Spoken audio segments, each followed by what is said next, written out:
여러분 혹시 미국에서 사업 시작해서 망할 확률이 어느 정도 된다고 생각하시나요? 이 확률은 카지노에서 잭팟이 터질 확률의 4분의 1에도 미치지 못하고요. 나오기 어렵다는 전설의 족보 로얄 스트레이트 플러시가 나올 확률의 반도 안 되는 극히 작은 확률입니다.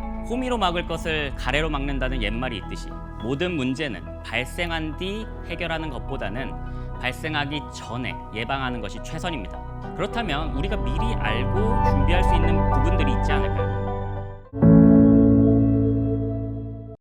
이 프로그램은 가장 넓은 네트워크로 환자 진료에 최선을 다하고 있는 서울 메디칼 그룹 제공입니다. 저는 지난 11년간 한국에서 약 6년 반, 그리고 미국에서 약 4년 반 동안 변호사로 활동을 하면서 수많은 회사들과 대표님들을 만나왔습니다. 많은 기업들의 탄생부터 성장, 그리고 쇠퇴와 소멸까지 기업의 생애주기와 함께하면서 그들의 희로애락을 같이 경험했습니다. 그 과정 속에서 이 회사가 사업 초기에 제대로 된 법적인 조언만 받았어도 지금의 이런 문제가 없었을 텐데 라는 생각을 가지게 되는 경우가 한두 번이 아니었는데요. 오늘 저는 나의 비즈니스를 위태롭게 만드는 법률적 실수 5가지라는 주제로 이야기를 한번 나눠보고자 합니다. 여러분 혹시 미국에서 사업 시작해서 망할 확률이 어느 정도 된다고 생각하시나요? 설립 연차에 따라 조금씩 달라지지만 한 통계 자료에 따르면 10년 후까지 해당 사업체가 생존해 있을 확률은 35%에도 미치지 못한다고 합니다. 반대로 말하면 약 65% 이상의 비즈니스들은 망한다는 이야기죠. 이 확률은 대상을 전 세계 스타트업으로 확장한다면 더욱 올라가는데요. 무려 90%가 넘는 스타트업들이 망한다는 통계 결과가 이를 보여줍니다. 그런데 운이 좋게 10% 안에 들었다고 해서 비즈니스가 크게 성공을 하였다는 의미는 아닙니다. 단지 망하지는 않았다는 의미죠. 실제로 기업 가치가 10억 달러, 하나로 약 1조 원 이상이며 창업한 지 10년 이하인 비상장 스타트업을 의미하는 유니콘 기업으로 성장할 확률은 고작 0.00006%에 불과하다고 합니다. 이 확률은 카지노에서 잭팟이 터질 확률의 4분의 1에도 미치지 못하고요. 나오기 어렵다는 전설의 족보 로얄 스트레이트 플러시가 나올 확률의 반도 안 되는 극히 작은 확률입니다. 그렇다면 기업들은 무슨 이유로 망하게 될까요? 이 중 리걸 프로블럼이라고 구체적으로 표시된 부분은 2%에 불과하지만 사실 빨간색 박스 안에 있는 원인들이 대부분 법적인 이슈들과 직간접적으로 관련이 있다고 볼 수 있습니다. 그 원인들을 모두 합하면 거의 40%에 가까운 기업들이 법률적인 문제나 운영상의 문제, 그리고 재정적인 문제들로 망합니다. 그렇다면 우리가 미리 알고 준비할 수 있는 부분들이 있지 않을까요? 실패한 사례들을 반면교사로 삼아서 대비할 수 있다면 분명히 상당 부분의 실패 요인들은 미리 제거할 수 있을 겁니다. 그러려면 구체적으로 어떤 문제들이 내 사업체를 위태롭게 만들고 실패로 가져갈 수 있는 요인인지를 아는 것이 중요할 겁니다. 하나씩 한번 이야기해 보도록 하죠. 첫 번째는 가장 근본적인 문제로서 나에게 맞지 않는 사업체 구조를 선택하는 것입니다. 자영업자분들이 사업체 장소를 고를 때 유동인구가 어떻고 임대료는 얼마고 상권이 어떻고 하는 이야기들 많이 하시죠. 각 업종별로 자신의 비즈니스에 맞는 장소를 선택하기 위한 노력이라 할 수 있는데요. 그런데 사업체 장소는 매우 신경을 쓰면서 오히려 사업체 구조에 대해서는 크게 신경을 쓰지 않는 경우를 자주 봅니다. 사업체 구조는 우리가 크게 개인자영업, 파트너십, 우리말로 유한책임 회사로 번역되는 LLC, 그리고 주식회사 이렇게 4가지 정도로 나누어 볼 수 있는데요. 각 구조마다 장단점이 있습니다. 일례로 주식회사의 경우에는 주주가 되는 오너분들은 법인의 법적인 책임에 대하여 같이 부담하지 않아도 된다는 유한책임의 장점이 있는 반면에 세금적 부담이 높은 편이죠. 그런데 각기 장단점이 있다고 해서 아무 구조나 택해도 크게 상관없다는 의미는 아닙니다. 각 상황에 따라서 내가 누릴 수 있는 장점보다 단점이 훨씬 큰 경우가 있을 수 있기 때문입니다. 제 고객분 중에 한 분도 LLC 구조로 사업을 진행을 하시다가 최근에 사업 확장을 위해서 외부 투자 유치를 희망하시던 분이 있었는데요. 파트너십과 주식회사의 장점만 합쳐놓은 구조라는 누군가의 말만 듣고 LLC를 설립하여 앱 개발 사업을 하고 계셨죠. 그런데 투자자들이 LLC 구조에 투자하는 것을 꺼려하는 것을 알고 부랴부랴 주식회사 구조로 변경하려고 했으나 그 사이에 투자자가 투자 의사를 철회해버립니다. 두 번째, 간혹 법인의 대표가 곧 주인, 다시 말해 회사와 오너 개인을 동일시하여 생각하시는 분들이 있습니다. 법인은 엄밀히 말하면 오너 개인과는 다른 법인격을 가지는 주체이기 때문에 오너 개인이 생각하고 내리는 결정이 법인을 통하여 실행에 옮겨질 때는 반드시 법인 자체의 의사결정 기관을 통하여 결정이 내려져야 합니다. 쉽게 설명해서 오너 개인 외에도 다른 투자자나 주주들, 제3의 이사진이 존재하는 경우 이들의 동의를 구하고 경영상 의사결정이 내려져야 하는 사안들이 있는 것이죠. 제가 만난 대표님 한 분도 이 부분을 간과하고 회사 소유의 중요 자산을 매각하는 거래를 추진하시다가 곤란한 상황에 빠지신 경우가 있었습니다. 매각 조건이 좋았기도 했고 본인이 대표이사이자 대주주이니 별 문제 없을 것이라 생각하여 진행하셨다가 이사회의 멤버이기도 한 투자자가 동의를 해주지 않으면서 투자금을 회수하겠다는 압박까지 받으셔야 했는데요.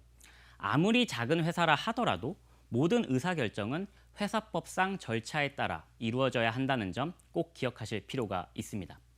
세 번째, 특히 투자 유치와 관련하여 미국 증권법에 대한 이해 없이 투자를 받거나 투자를 하는 부분입니다. 투자금은 대출금과는 다릅니다. 단순히 돈을 빌려 사업을 하는 것이 아니라 투자금을 받고 그에 상응하는 회사의 지분 등을 판매하는 것이기 때문에 원칙적으로 증권법의 적용 대상이 됩니다. 증권법의 적용 대상이 된다는 의미는 곧 미국 증권거래위원회 SEC에 거래를 등록할 의무가 있음을 말하는데요. 이 등록 과정이 서류 준비도 복잡하고 시간도 많이 소요됩니다. 따라서 대부분의 스타트업이나 작은 기업들은 위 SEC 등록을 면제받을 수 있도록 투자 구조를 짜는 것이 중요한데요. 이를 간과하고 일단 투자만 받고 신고를 하지 않았다가 문제되는 경우가 있습니다. 특히 요 근래 몇 년간 광풍이 불었던 코인 발행의 경우에도 주식 발행과 같이 증권법 적용 대상이 될 수 있으므로 유의하셔야 하는데요. 실제로 지난 2020년 SEC는 리플 코인 발행사인 리플랩스를 상대로 연방증권법을 위반하여 약 13억 달러, 하나로 약 1조 6천억 원 규모의 미등록 증권을 판매하였다며 소송을 제기하였고 현재까지 2년 넘게 긴 법적 공방을 벌이고 있습니다. 네 번째로 특히 한국 분들이 많이 놓치시는 부분인데요. 한국 분들은 서로 아는 사이에서 계약서 쓰는 것을 굉장히 꺼려하는 편이죠. 왜 계약서를 안 쓰셨냐고 여쭤보면 이미 몇 년 동안 거래를 잘만 해왔는데 이제 와서 계약서 쓰자고 하기도 좀 그렇고 매번 계약서 쓰기도 좀 귀찮기도 하고 라며 얼버무리십니다. 사실 계약서는 관계가 좋을 때는 있으나 마나한 존재입니다. 없어도 그만이죠. 하지만 계약서의 힘은 관계가 틀어지거나 문제가 발생하였을 때 비로소 나타납니다. 계약서가 없거나 설령 계약서가 있더라도 오래전에 최초에 작성된 계약서만 있고 이후 변경된 조건들에 대하여는 구두로만 얘기된 경우에 이를 믿고 거래했던 상대방이 갑자기 딴소리를 해도 이를 반박하기가 굉장히 어렵다는 얘기입니다. 이 종이가 작년 카타르 월드컵에서 골든볼을 수상한 리오넬 메시와 이 13살의 천재 소년을 스카우트하기 위해 찾아온 FC 바르셀로나 기술 이사 사이에 지난 2000년에 작성된 계약서입니다. 축구 황제와 세계 최고의 명문 클럽 사이의 계약서라고 보기엔 너무 초라하지 않나요? 이 간이 계약서에는 숨겨진 비하인드 스토리가 있는데요. 당시 바르셀로나에서 13세의 외국 유소년 선수와는 계약한 전례가 없었기 때문에 구단 측에서는 확답을 주지 못하고 있었죠. 참다 못한 메시의 아버지는 그럼 다른 팀을 알아보겠다라며 최후 통첩을 보냈고 발등에 불이 떨어진 바르셀로나의 스카우터가 눈앞에 보이는 냅킨에다가 즉석으로 계약서를 만든 것입니다. 그 내용을 보면 구단 내 일부 다른 의견에도 불구하고 리오넬 메시를 바르셀로나로 데려오기로 하며 이에 대한 책임은 모두 본인이 지겠다는 내용이었다고 합니다. 구두로만 스카우트하겠다는 것은 그 약속은 언제든 깨질 수 있는 것이기 때문에 메시 측은 서면으로 된 계약이 필요했던 것이고 냅킨 위에 작성된 어찌 보면 허접한 계약서라 하더라도 그 증거가 생겼기 때문에 메시는 이를 믿고 바르셀로나에 입단할 수 있었던 것이죠. 계약서가 없어 안타까운 일도 많았는데요. 한 고객분은 이전에 몇 번 거래했었던 업체를 믿고 계약서 없이 물건 대금을 먼저 보냈다가 곤란한 상황에 빠진 경우가 있었습니다. 이 고객분은 미국 벤더와 물건 공급에 대한 구두 합의를 하고 인보이스만 발행한 후 1억이 넘는 금액을 송금을 하였는데요. 이분은 그 물건을 2차 가공을 하여 한국의 대기업에 납품할 예정이었고요. 그런데 대금만 받고 미국 벤더는 운송비 급등의 핑계를 들며 차일피일 공급을 미루더니 결국 몇 달 후에 구두로 합의했던 여러 거래 조건들을 변경해주지 않으면 물건을 공급하지 못한다면서 구두 계약을 파기하기에 이릅니다. 이로 인해 이 고객분은 한국 대기업과의 공급 계약을 파기할 수밖에 없었고 지연 손해금까지 물어줘야 하는 상황이 되었죠. 계약서가 없으면 그 어떤 말도 뒤집을 수 있습니다. 물건이든 돈이든 반드시 서면으로 된 계약서가 작성된 후 상대방에게 보내시는 것이 안전하다는 점 꼭 명심하셨으면 좋겠습니다. 마지막으로 미국이란 나라는 소송의 천국이라 불리울 만큼 소송이 빈번한 국가인데 이에 대하여 적절히 대비를 하시지 않는 것입니다. 한국에서는 상상하기도 어려운 이유로 불법행위 소송이나 집단 소송 등에 연루될 가능성이 있죠. 그리고 미국에서 한번 소송을 하였다가 지기라도 하면 그 금전적 손해가 어마무시할 수 있습니다. 어느 미국 판사는 한인이 운영하던 세탁소에 바지를 맡겼다가 분실하였다는 이유로 800억 원이 넘는 금액을 배상하라는 소송을 제기하기도 하였고요. 한 월마트 매장에서 수박을 꺼내려다 넘어져 골절상을 당한 고객에게 약 90억 원을 배상하라는 판결이 실제로 나오기도 했습니다. 그런데 결과적으로 소송에 이긴다고 해도 비싼 미국 로펌 비용도 문제입니다. 지난 2019년에 LG화학이 SK이노베이션을 상대로 미국에서 영업비밀 침해 소송을 제기한 적이 있는데요. 약 2년간 진행된 소송 과정에서 두 회사가 미국 로펌에 수임료로 지불한 금액만 4천억 원이 넘는 것으로 추산이 되고요.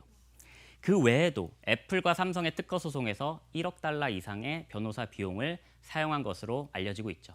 그런데 소송을 대비한다는 것이 사실 대단한 것이 아닙니다. 말보다는 계약서로 만들어두는 것. 만약 계약서를 작성하기 어렵다면 최소한 이메일이나 문자 메시지 등의 기록 형태로 남겨두는 것. 그리고 그 모든 자료들을 거래처별, 연도별, 제품별 등으로 분류하고 일정 기간 동안 보관하는 것부터 시작입니다.